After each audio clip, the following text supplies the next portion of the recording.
Meus irmãos, hoje estamos na sexta parte do estudo no Evangelho de Mateus, justamente olhando para as palavras de Jesus no livro de Mateus. Estamos vendo, lendo, observando, procurando entender da melhor forma possível estas palavras que Jesus falou no livro de Mateus.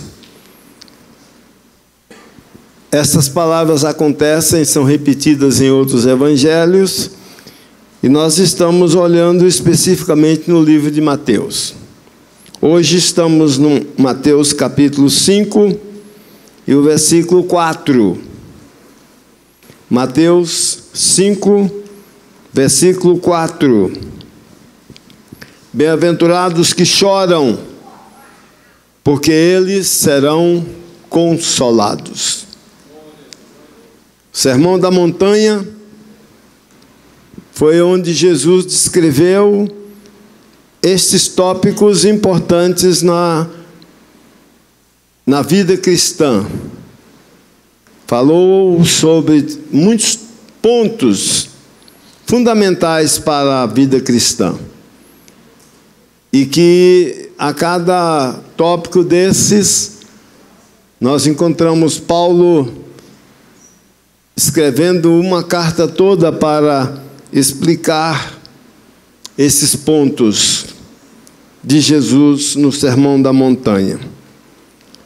Bem-aventurados os que choram, porque serão consolados. Queria sugerir para a igreja, para que a gente pudesse nortear nossa reflexão, uma pergunta, um questionamento: se Deus consola todo tipo de choro. Quando ele diz aqui, bem-aventurados que choram, porque serão consolados, é todo tipo de choro, todo e qualquer choro. O Senhor consola todo choro, por qualquer motivo. Como nós podemos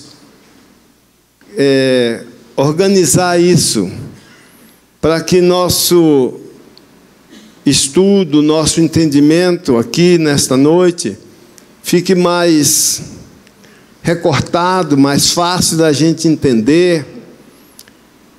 Porque, na verdade, tem algum questionamento sobre essas questões de choro, sobre esse choro.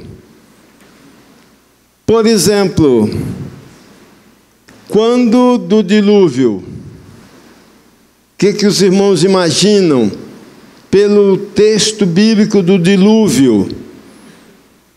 Dilúvio foi uma situação que foi se agravando aos poucos.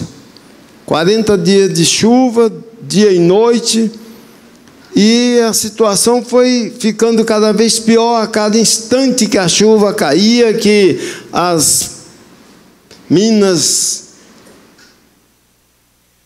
da terra se abriam, e a água subia, a água descia, e a situação estava ficando cada vez mais crítica. E dá para a gente imaginar a aflição do povo, quando todos os recursos primeiros ali nos primeiros dias de chuva foram se tornando inválidos, inúteis para resolver os problemas que estavam se agravando. E aí surge a questão: será que tinha alguém chorando naquela situação? Lá para o segundo dia, lá o 20º dia de chuva, e catástrofe já tomando conta do mundo todo. Será que alguém ainda estava chorando nos primeiros dias? Será que tinha mãe chorando por causa dos seus filhos? É um questionamento que a Bíblia não descreve item por item, mas que cabe perfeitamente uma conclusão de que eu, particularmente, acho que existia muito choro. A aflição descrita pela situação dos que batiam na porta da arca, batia na arca, são histórias reais da Bíblia. Nós cremos que isso foi fato. Uma aflição, choro, eu creio que é o que mais existia naqueles dias. E Deus, parado, não resolveu a questão. Deixou que todos morressem, só aqueles que estavam na arca. Daí é que eu quero que os irmãos concluam que Deus não consola todo tipo de choro e não interrompe toda a sentença já proferida por Ele, só porque há choro, só porque há lamentos, só porque há clamores. E olhe lá que parece até ser um pouco desumano imaginar que choro de crianças também. Quando nós começamos a humanizar Deus, nós começamos a criar um problema muito grande, porque nós colocamos em Deus os sentimentos que nós temos. E nós temos um sentimento muito à flor da pele com referência ao choro. Dificilmente a gente vê uma pessoa chorando demais e lamentando, que a gente também não se envolva de alguma forma com esse quadro. E se ficar muito tempo perto de quem chora, é bem mais fácil chorar também com essa pessoa. Mas acontece que Deus não tem as mesmas características dos homens. Nós temos que pensar em Deus como um ser absoluto, santo, que não tem os sentimentos como nós temos. E o sentimento de justiça de Deus é perfeito. Então, podemos crer que não é todo tipo de choro que o Senhor consola. Mas o texto está dizendo: bem-aventurados os que choram, porque serão consolados. Mas nessa hora que nós estamos aqui, tem muita gente chorando, por diversos motivos, não só no Brasil, como em várias partes do mundo. Tem gente chorando, tem gente lamentando, tem gente questionando. Então,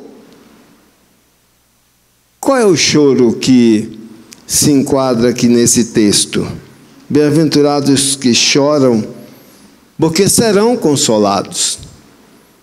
É uma declaração segura, ele está dizendo: serão consolados. Então cabe a nós, com muita humildade, tentar descobrir, tentar trazer para todos nós aqui esta noite alguma luz sobre esse tipo de choro. E o certo é que muitas pessoas já falaram sobre isso, muitos já escreveram sobre isso, muitos já foram iluminados por Deus para falar sobre essa questão de choro.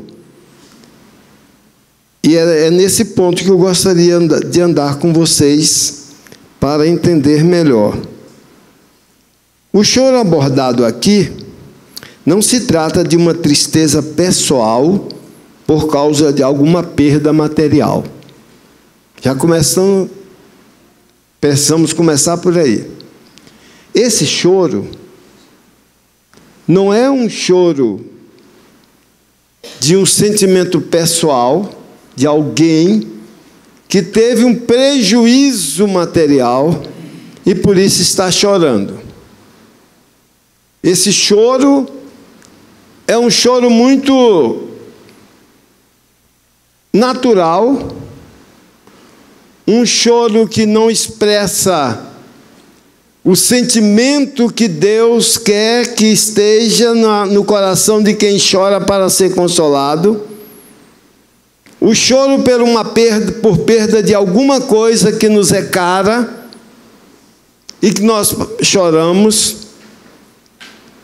E que também não é o choro de uma criança que chora por qualquer coisa e Deus está a consolar. Nós precisamos ir além, um pouco mais, para entender que choro é esse. Então, de início, já podemos concluir que não se trata de um choro simplesmente por causa de alguma coisa que alguém perdeu, por causa de algum sentimento, por causa de uma sensibilidade que alguém tem de chorar fácil. Esta situação que requer um consolo de Deus é um quadro mais profundo e que vale a pena entender que choro é esse e como Deus consola. O lamento é uma expressão que toma conta da verdadeira humildade de espírito. Este assunto se liga com o assunto da terça-feira passada. Bem-aventurados os humildes de espírito, ou os pobres de espírito. Este choro, ou este lamento, tem continuidade naquela mesma sequência. É um choro de pessoas que reconhecem a sua situação, reconhece o quadro que está vivendo, reconhece até a origem por que está chorando, mas confia que Deus pode consolá-la, que Deus pode atender. Esse quadro de humildade que deve estar expresso na nossa vida constante, em tudo que nós fizermos aqui na terra, como servo do Senhor, a humildade deve estar presente, como vimos na terça-feira passada. E quando choramos, demonstramos, parece que damos uma conotação mais forte ainda para essa humildade. Isso é tão verdade que tem pessoas que têm vergonha de dizer que chora. Tem vergonha. Já viu que normalmente quando as pessoas ficam excessivamente emocionadas em uma entrevista na televisão, por exemplo, ou quando está num momento com alguém e se emociona por algum motivo e começa a chorar, normalmente as pessoas pedem desculpa. Pede desculpa. Como quem diz assim, me desculpe por estar chorando. Como se a expressão de choro fosse uma ofensa para quem estivesse presente. Como se pudéssemos dizer assim, você não tem nada a ver com minha situação, me desculpe por estar emocionado, me desculpe por estar chorando. Mas acontece, irmãos, que o ser humano não é perfeito em nenhuma das suas emoções, em nenhuma dos seus quadros, nem na alegria, nem no sofrimento. Em tudo nós somos deficitários. Em tudo nós precisamos estar crescendo. E no choro, não é um quadro vergonhoso. Eu não sei se os nordestinos, no meu caso, ainda levantam essa bandeira, Mas, normalmente, a gente ouve pessoas dizer assim: homem não chora. Homem não chora. Isso não é verdade. Se fosse assim no nascimento da criança, só as mulheres nasciam chorando. Ou os homens, quando nascem, não choram? Na hora que nasce. E o homem que é esperto, ele já nasce chorando logo, porque se não chorar, leva uma palmada para chorar. Então é melhor chorar logo.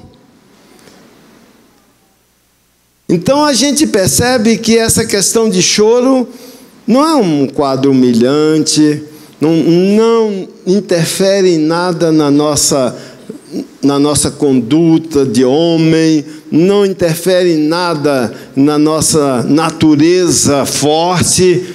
Os fortes também choram. Então esse choro tem um motivo, tem uma causa, que é o choro que Deus consola. E é sobre esse choro que eu gostaria que a igreja saísse daqui hoje totalmente tocada. Porque sabe que esse choro que Deus consola, todos precisam chorar? Todos. Não é um choro circunstancial que, não é meu caso, eu não tenho esse problema, eu não choro por esse motivo. Este choro que está registrado aqui nessa citação de Jesus, diz respeito a todos. Todos precisam chorar este tipo de choro. E hoje nós vamos aprender sobre isso e quem sabe choraremos mais. Quem sabe seremos mais consolados, porque só quem experimenta o efeito do consolo de Deus é quem chora. O problema não é chorar, o problema é não ser consolado por Deus. Irmãos, que privilégio ser consolado por Deus.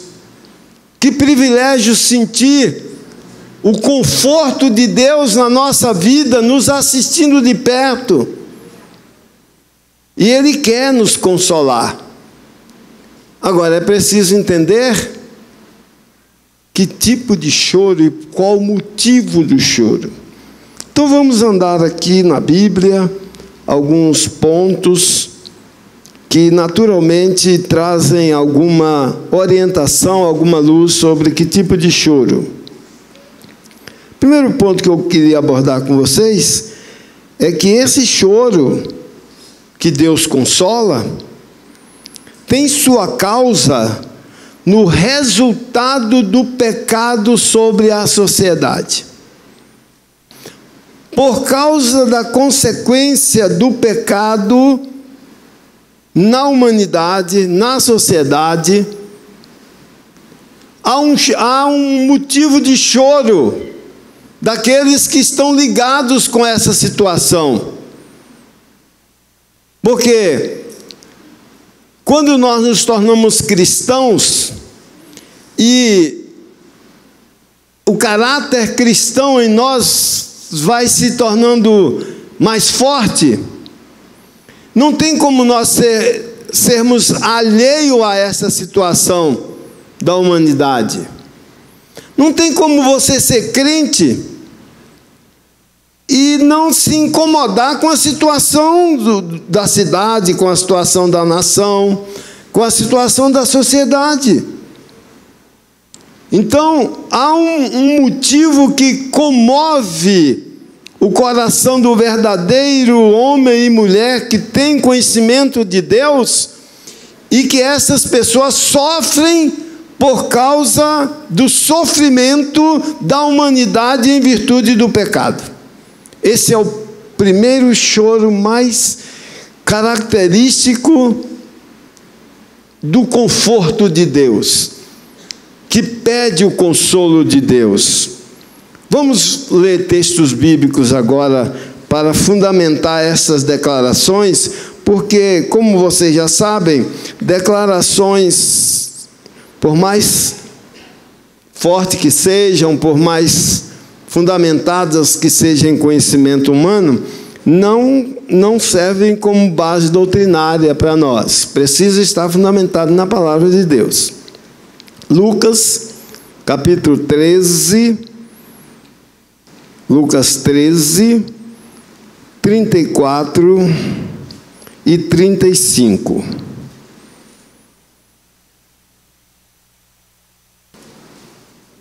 Jerusalém, Jerusalém, que matas os profetas e apedrejas os que te são enviados. Quantas vezes quis eu ajuntar os teus filhos, como a galinha, os seus pintinhos debaixo das suas asas, e não quiseste. Eis que a vossa casa se vos deixará deserta, e em verdade vos digo, que não me vereis, até que venha o tempo em que digais, bendito aquele que vem em nome do Senhor. Jesus, quando viu a cidade, ele teve compaixão da cidade, e ele fez essa expressão de lamentação por causa da situação que Jerusalém se encontrava. Nesse ponto nós entendemos que existe uma característica do cristão que ele herda de Cristo, é ter compaixão dos que estão colhendo o resultado dos seus atos. Nós temos uma motivação imediata de dizer assim: está sofrendo porque quis. E aí criamos algumas expressões confortadoras para nós mesmos. Quando a cabeça não pensa, o corpo padece. Quem mandou fazer isso? Por que não atendeu? Está chorando agora? Está sofrendo agora? Está colhendo o que plantou. Nós começamos a criar essas frases de efeito. Lá na Bahia tem um assim, não sei se funciona ainda, mas quando eu era jovem, estava lá, diziam assim: quem não ouve conselho, ouve coitado. Quem não acata o conselho, eu te dou um conselho hoje, você não acata, aí amanhã eu vou dizer para você: ô coitado. Essa é uma justificativa assim, bem confortante para nós, né? Como quem diz: está sofrendo, eu não tenho nada a ver com isso, não vou participar do seu sofrimento, porque eu te aconselhei, eu te avisei que aquilo ia dar nisso, eu te avisei. Mas, irmãos, tudo isso são frases que tentam nos colocar fora da situação. Mas o crente precisa realmente entender que os motivos pelos quais Deus consola é de compromisso e de participação de todo crente. Em Lucas 19:41, diz que quando ia chegando, vendo a cidade, Jesus chorou sobre ela. Vendo a cidade de Jerusalém, depois de fazer aquele lamento, ele chorou sobre a cidade. Porque ele estava percebendo a situação. Irmãos, os crentes no Senhor Jesus Cristo têm algo além daqueles que ainda não creem no Senhor Jesus.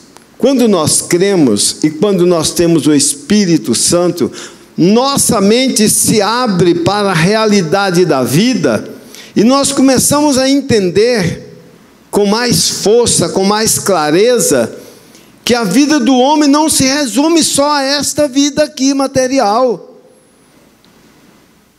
E nós começamos a ter uma projeção do que vai acontecer com pessoas que nós conhecemos hoje em um estado completamente de abandono de Deus, que não quer nada com Deus, abandonou o Senhor.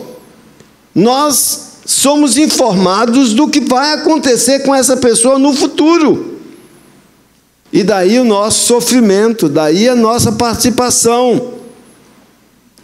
E quando nós choramos, quando nós sofremos por aqueles que estão abandonando a palavra, que estão abandonando ao Senhor, que não querem nada com o Senhor, com certeza, quando as pessoas são tocadas por Deus, nós sentimos o consolo do Senhor. Quem não fica feliz quando encontra uma pessoa que outrora você a conhecia num estado deplorável, e você falou de Jesus para esta pessoa, e de repente essa pessoa se apresenta e diz: lembra de mim naquela época, o que eu era? Pois agora eu quero te dizer, eu agora sou serva ou servo do Senhor. Aquelas palavras que você falava para mim surtiram efeito na minha vida. Eu hoje sou uma nova criatura. Olha aí o consolo de Deus. Olha nós vendo o Senhor como se estivesse enxugando lágrimas. Deus conforta o coração de quem chora por um perdido, quando este perdido se converte ao Senhor Jesus Cristo. Esse é o verdadeiro conforto.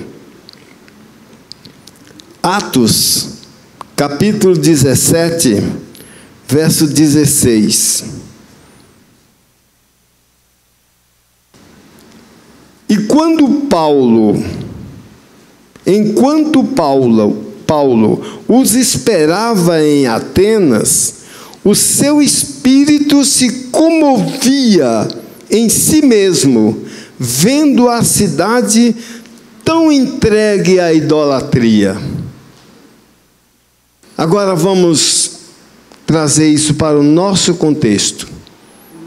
Quando nós vemos pessoas entregues à idolatria, o que brota em nosso coração?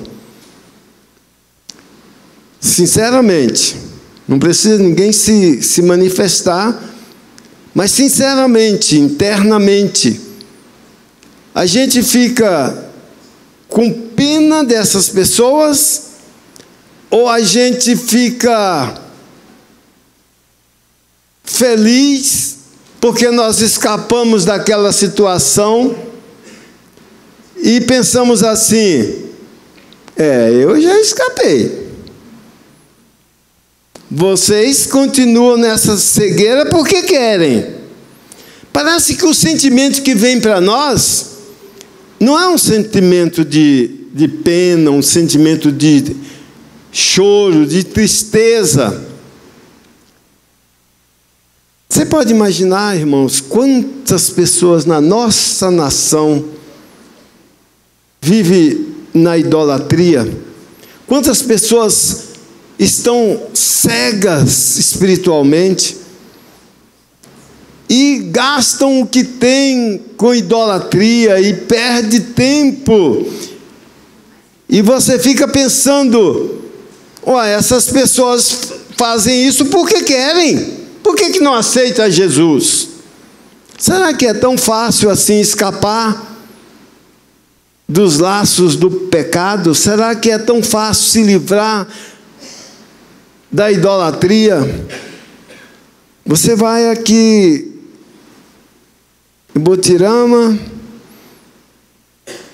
Bom Jesus da Lapa, Bahia. Aquilo lá, irmãos, é de cortar coração. É de cortar o coração. Como aquele povo vive na na ilusão. Como que a idolatria cega as pessoas. E você tem que respeitar. Você não pode simplesmente criticar, desfazer. Isso não vai resolver o problema. Não é nosso dever fazer isso. Nós não podemos fazer isso. O que a Bíblia nos recomenda é que nós temos que ter compaixão dessas pessoas. Mas você encontra tantas coisas, tantos amuletos, tantas pecinhas do corpo humano que pessoas fazem voto e deixam lá. E tanta exploração, pessoas aparando uma gotinha com a caneca, a água que pinga. O templo, a igreja é feita na rocha, cavado lá, há muitos anos de escavações manuais, que lá é um verdadeiro caminho sem fim lá dentro. E você, vez por quando você está andando, encontra uma pessoa parando uma gotinha de água que cai da rocha há muito tempo e tem uma história ali com aquela água. Só que aquela água só pode ser amparada com a caneca comprada na entrada depois que passou a área que já é consagrada a área. Se você aparar com a água uma outra, não tem que comprar a caneca lá para poder. E a gente percebe que junto com a idolatria vem também a exploração. E pessoas estão ali fazendo votos e fazendo a sua caminhada. Foi essa situação que Paulo sofreu. Quando ele ficou em Atenas um pouco e viu a cidade mergulhada na idolatria, Paulo era muito respeitador. Paulo tinha uma característica muito importante, ele falava a verdade, mas não usava a verdade como uma faca para ferir os outros. Não usava a verdade como uma arma de defesa sua. Paulo, quando andou no meio dos altares na Grécia, e viu tantos altares, tantas histórias assim que muito claras de que não tinha nada a ver com Deus, histórias criadas, porque o ídolo tem uma fundamentação em uma história que alguém cria. O Brasil é um celeiro de idolatria muito grande. Um celeiro muito grande de ídolos. Existe um santo para cada ação nossa, que as pessoas no Brasil. E a maneira que nós vamos aceitando Jesus, nós vamos nos livrando disso, dessas coisas. Agora, o que nós precisamos é ter um espírito de compaixão por aqueles que estão ainda nesse caminho. Então não adianta subestimá-los, não adianta criticá-los, isso não vai resolver. É preciso clamar a Deus por este quadro, é preciso sentir pena deste quadro, é preciso orar ao Senhor, e é preciso investir pesado na evangelização, para que haja o consolo de Deus, porque essas pessoas só serão consoladas com a palavra que vai libertá-las desse quadro. Caso contrário, morrerão nessa cegueira. Então nós temos muito quadro que nos faz chorar, o choro que Deus quer consolar. Essa é uma realidade. 2 de Pedro, capítulo 2, verso 8. 2 de Pedro, capítulo 2, versículo 8.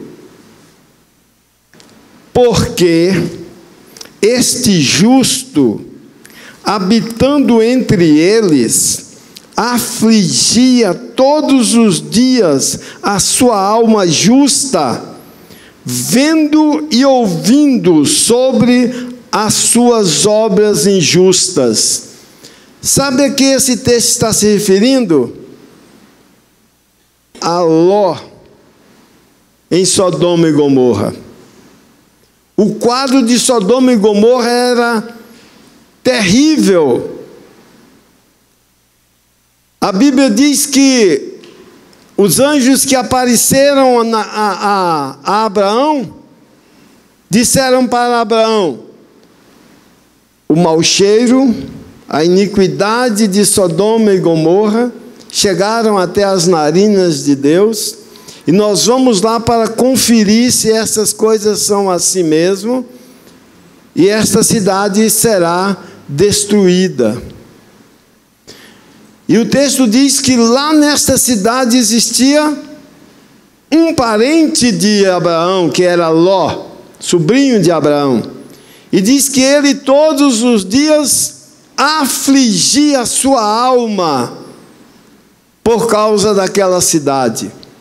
E o pecado daquela cidade não é muito difícil de descobrir qual era. É tão claro e tão aberto que já se tornou ícone de identificação de pecado. Quando se fala sodomia, quase todo mundo sabe o que é sodomia hoje. Sodomia, pecado sexual, transgressões propositadas, porque este era o problema daquela cidade.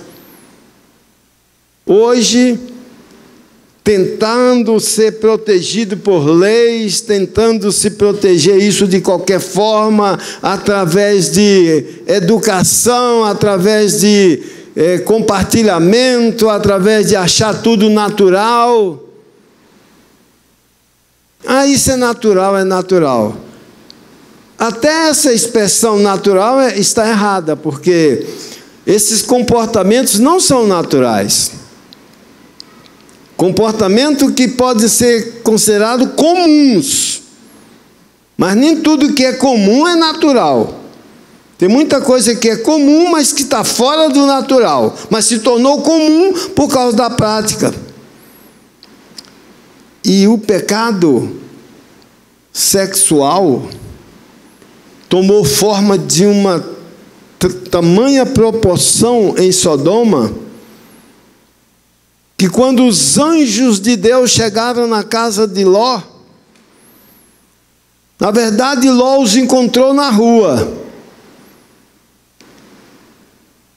e Ló forçou com eles para que fosse para sua casa, e eles não queriam, e Ló disse: vamos para minha casa, porque os anjos estavam em forma humana, não estavam com asa, com peninha, com nada disso, não era um anjo desse jeito que se pinta aí, era forma humana, como se fossem homens normais, mas eram anjos de Deus.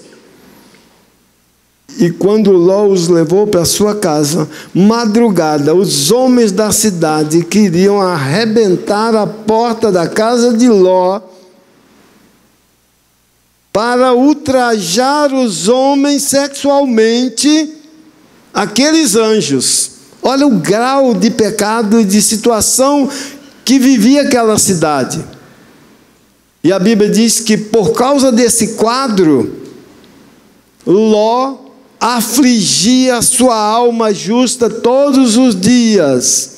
Ele não concordava com isso, ele não podia fazer outra coisa, não estava à sua mão fazer nada, mas ele não concordava e ele afligia a sua alma todos os dias. Irmãos, qual é o nosso quadro hoje com referência a pecados gravíssimos que acontecem na nossa sociedade? Como, por exemplo, pedofilia,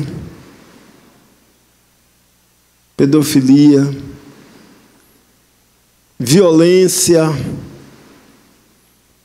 que acontece a todo dia, toda hora. Qual a nossa situação? Como nós nos posicionamos? Será que isso não já nos daria motivo para orar?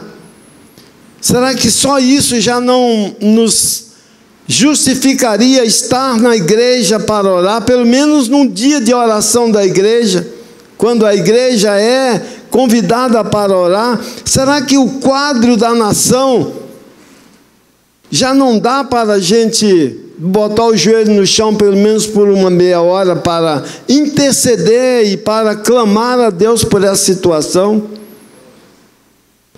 E às vezes nós confundimos, e quando falamos, vamos fazer um clamor ao Senhor, a gente grita mais e fala mais alto, porque a gente confunde clamor com o motivo de orar. Na verdade, o clamor pode ser até silencioso. Dependendo da motivação que eu sinto para clamar a Deus, eu posso clamar até em silêncio. E Deus ouve como clamor. Nem sempre o clamor é preciso ser uma multidão gritando. Nem sempre. O clamor pode ser um clamor silencioso nos pés do Senhor, mas por uma situação real que nós percebemos na nossa vida, na nossa nação, na nossa família. E o Brasil tem muitos motivos para que possamos clamar a Deus, chorar nos pés do Senhor, para que Deus possa nos consolar.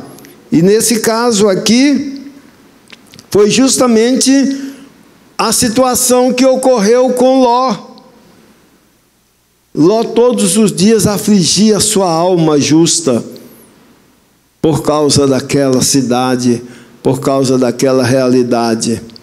E nós temos isso hoje aqui no Brasil em grandes proporções. Imagine qualquer área dessa sociedade, não tem nenhuma área da sociedade que seja isenta desta infiltração imoral que acontece no nosso país. Aí você diz, não, pastor, a igreja é isolada disso, a igreja não tem esses problemas. Irmãos, a igreja sofre tanto com isso. A igreja sofre tanto. Famílias santas, famílias separadas, sofrem com esse tipo de pecado, com esse tipo de infiltração do mal dentro das famílias cristãs, dentro da igreja evangélica. E aí você começa a perguntar, como resolver essa questão? Como resolver isso? Olha, só existe uma maneira: chorando aos pés do Senhor, para que Ele nos console.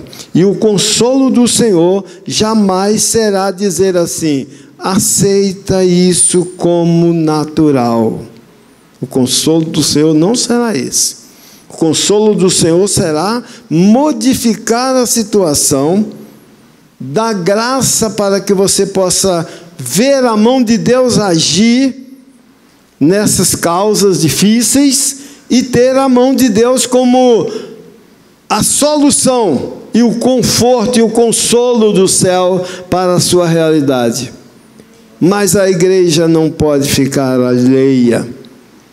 A igreja não está imune a esses problemas em todas as áreas. Seria tão bom se num país de corrupção elevada, a igreja fosse imune, isenta da corrupção. Seria tão bom. Mas não é. Lembra o escândalo das ambulâncias? Cada escândalo que tem nessa nação, e um deles foi o escândalo das ambulâncias. Você sabia que no escândalo das ambulâncias, muitos parlamentares eram evangélicos? Sabia que muitos evangélicos que estavam lá para defender princípios éticos se envolveram com o escândalo das ambulâncias. Se envolveram. Naquela época eu lecionava na faculdade evangélica. E eu tinha um aluno que era deputado. Era de outro estado e estava aqui. Qual foi a minha surpresa? Num determinado dia, a abertura do jornal foi a fotografia do meu aluno. Eu olhei e disse, eu conheço ele. É fulano. É fulano, meu aluno. Envolvido na corrupção das ambulâncias. Envolvido. Não dá para chorar uma situação dessa, irmãos? Quer um motivo para chorar nos pés do Senhor? Quando o sal perde a sua característica. Mas na frente, andando sobre estas palavras de Jesus, nós vamos falar mais especificamente sobre o sal. Mas, irmãos, quando o sal perde a sua característica de salgar, é motivo de chorar, porque sem sal a coisa fica muito difícil. Então já se tem muito motivo para chorar aos pés do Senhor. Mas cuidado, se você diz, não tenho nada a ver com isso. Não diz respeito a mim. Não tem meu nome envolvido nada disso. Mas o que acontece aqui é que os cristãos devem ser as pessoas que choram por esse quadro, que oram a Deus por esse quadro. Não quer dizer que é somente por se ter ou não ter na sua família. Não é isso. É pelo fato de você ser cristão e o mundo que você vive está nessa situação. É preciso alguém clamar a Deus por esse povo para que o Senhor nos console com a transformação desta realidade. Essa é uma situação muito complicada. Ezequiel capítulo 9, verso 4. Olha o que diz aqui em Ezequiel. Ezequiel 9, 4. E disse-lhe o Senhor: passa pelo meio da cidade, pelo meio de Jerusalém, e marca com um sinal as testas dos homens que suspiram e que gemem por causa de todas as abominações que se comete no meio delas. Olha o que Deus está olhando do céu, está vendo a situação do mundo, mas Ele está vendo também um povo no meio dessa situação, que é responsável por clamar a Deus por este quadro. Então nosso compromisso é muito grande, irmãos.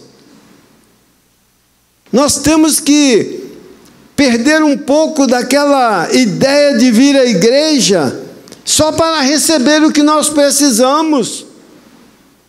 Nós somos responsáveis por esse quadro. Se nós não apelarmos para a oração, se nós não chorarmos na presença do Senhor, nós perdemos a característica de cristão. Porque Jesus chorou com o quadro de Jerusalém. Paulo se afligiu com a situação de Atenas, com a idolatria de Atenas.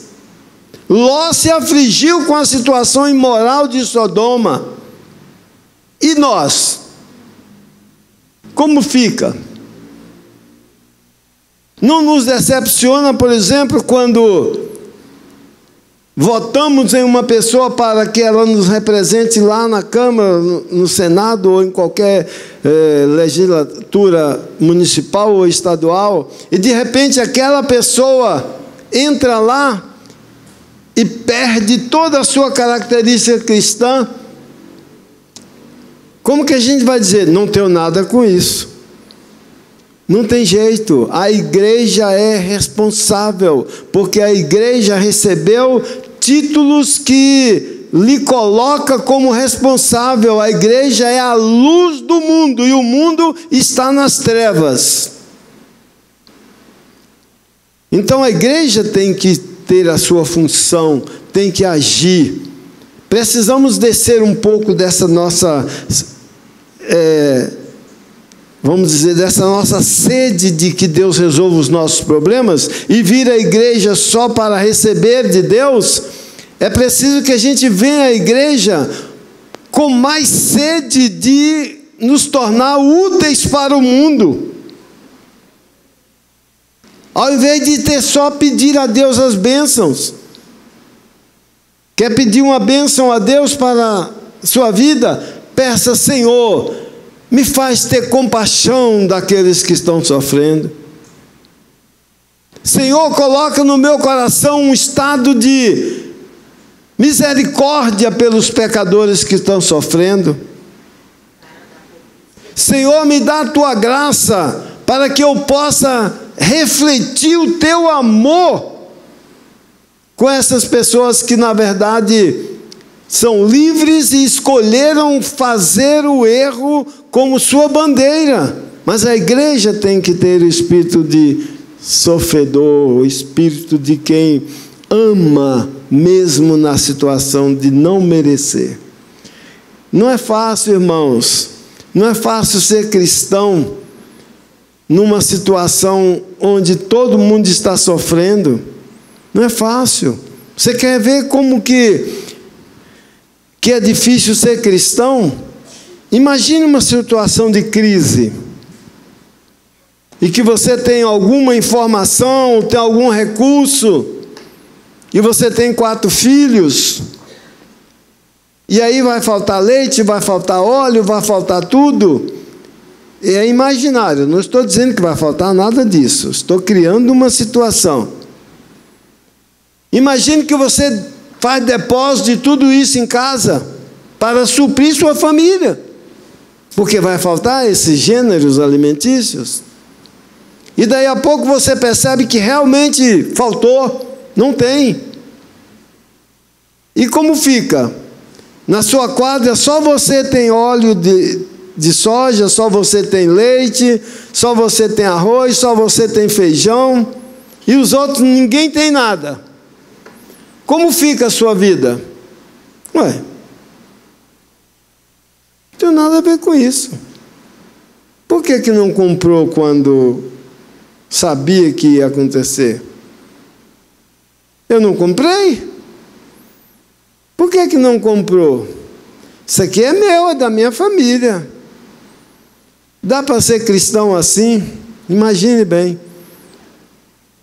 Irmão, ser cristão é partir o pão até o último instante. Ser cristão é compartilhar até o último instante.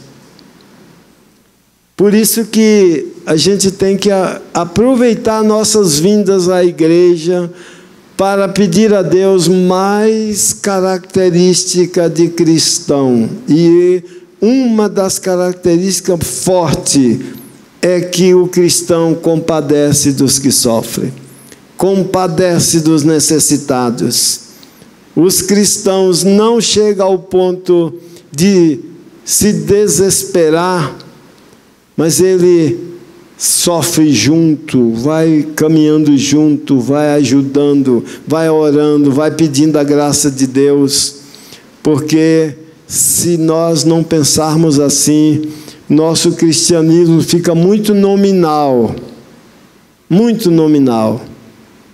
Que Deus nos ajude a sermos verdadeiros cristãos. E os olhos de Deus, segundo falou aqui com Ezequiel, entra na cidade, porque se você ler o texto antes, você percebe que Judá e Jerusalém estavam num quadro terrível, de dissolução moral, problemas graves na cidade. E Deus disse: marca na cidade, na testa, os que estão clamando a mim por este quadro destruidor que está imperando na cidade. Marca os que estão vivendo uma vida de tristeza por causa do quadro que a cidade está vivendo. Dá a entender que Deus está querendo que nós nos preocupemos com a realidade da cidade. E nós temos muitos motivos para nos preocupar. Muitos motivos. Só não podemos ficar alheios à situação, como se não tivéssemos nada a ver, porque nós temos muita coisa a ver. Nós somos responsáveis. Lembra de uma propaganda que tinha no Brasil, há uns 20 anos atrás? Tinha uma impressão digital, um cartaz grande, uma impressão digital para caracterizar as pessoas analfabetas, que não sabiam ensinar o nome, botava o dedo. E embaixo aparecia a expressão, dizendo assim: analfabetismo, você também é responsável. Querendo dizer, se há algum analfabeto e você é alfabetizado, você é responsável pelo analfabeto. Que coisa séria. Como é fácil dizer assim: eu estudei, eu me ralei na faculdade, eu estudei. Por que ficou brincando na hora que eu fui para a escola? É fácil dizer isso. Mas aquela campanha dizia: você também é responsável. Se alguém perto de você não sabe ler, você sabe, você é responsável por aquele que não sabe ler. Agora, trazendo isso para a vida espiritual, para o cristianismo, como ver as pessoas morrerem na idolatria, na indecência, na imoralidade, no vício, e dizer que nós não temos nada a ver com isso? É sofrido essa situação. Que Deus nos ajude, irmãos. Eu não quero que ninguém saia daqui hoje com depressão. Não quero que ninguém saia daqui hoje down, porque eu botei muita coisa na cabeça de vocês, agora vocês vão sair: meu Deus, eu sou responsável por esse bêbado, eu sou responsável por ele, sou responsável. Eu não quero que você seja tão impressionado a ponto de se tornar um problemático, mas eu quero que você saiba que nós somos a solução do mundo, porque Jesus está em nossa vida. Se o mundo tem alguma esperança ainda, essa esperança passa por pessoas que têm o cristianismo no coração. Agora, o grande problema é esse. É que nós nos tornamos tão apáticos aos problemas da nação, aos problemas das famílias, que alguém disse: o Cristo de vocês eu quero, mas o cristianismo de vocês eu não quero. Porque o cristianismo de vocês não tem nada a ver com o Cristo que vocês dizem que servem.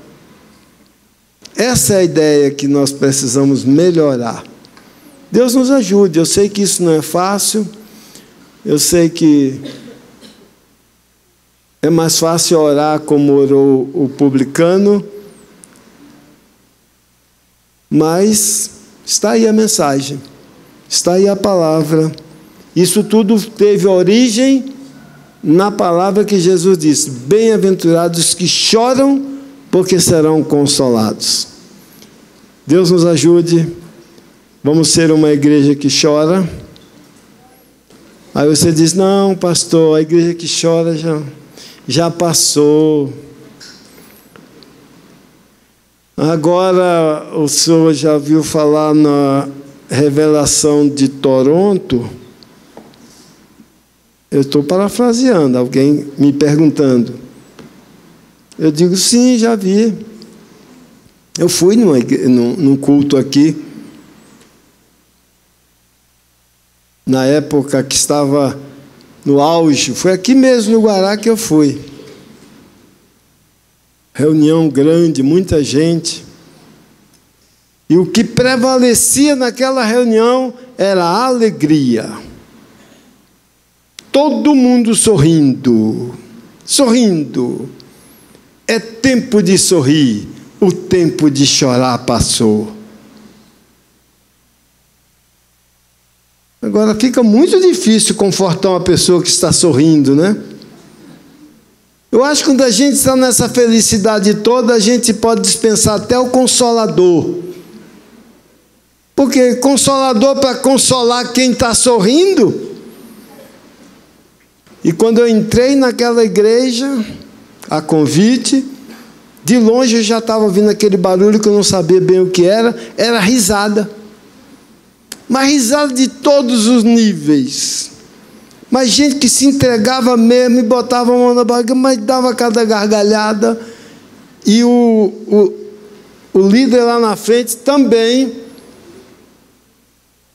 E aquele negócio ia passando de um para outro. E você não imagina que eu já estava com vontade de sorrir? Igual vocês sorriram agora? De tanto ver gente sorrindo, porque a situação passa de um para o outro. Você só não se deixa levar quando você vê a motivação. Quando alguém diz assim: a igreja já passou o tempo de chorar, agora é tempo de sorrir. Aí que você chega à conclusão: não, isso não é de Deus, porque a igreja de hoje precisa ter mais motivos para chorar do que para sorrir. Só se então nós nos tornarmos alheios à situação e dissermos: não tenho nada a ver com isso. E aí nosso cristianismo não é o cristianismo de Cristo. Deus nos ajude, irmãos. Terça-feira, se Deus nos permitir, continuaremos.